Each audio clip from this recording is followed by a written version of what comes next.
ਚੜ੍ਹਦਾ ਪੰਜਾਬ ਤੇ ਲਹਿੰਦਾ ਪੰਜਾਬ ਸਾਰੇ ਕਹਿੰਦੇ ਆ, ਪਰ ਮੈਂ ਹਮੇਸ਼ਾ ਇੱਕੋ ਹੀ ਕਹਿੰਦਾ ਕਿ ਪੰਜਾਬ ਇੱਕ ਹੈ, ਨਾ ਕੋਈ ਚੜ੍ਹਦਾ ਤੇ ਨਾ ਕੋਈ ਲਹਿੰਦਾ।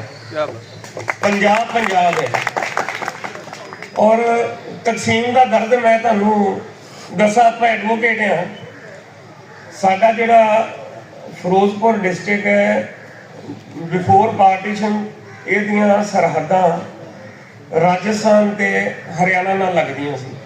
ਸਭ ਤੋਂ ਵੱਡਾ ਡਿਸਟ੍ਰਿਕਟ ਫਿਰੋਜ਼ਪੁਰ ਸੀ ਪੰਜਾਬ ਦਾ, ਔਰ ਉਹਨੂੰ ਤਕਸੀਮ ਕਰ ਕਰਕੇ ਛੋਟਾ ਕੀਤਾ ਗਿਆ ਸੀ। ਉੱਥੇ ਹੜਤਾਲਾਂ ਕੀਤੀਆਂ, ਔਰ ਜਦੋਂ ਕੋਈ ਜਿਹੜਾ ਤਕਸੀਮ ਹੁੰਦਾ ਤੇ ਵਕੀਲ ਦੇ ਦਿਲ ਤੇ ਕੀ ਬੀਤਦੀ ਹੈ।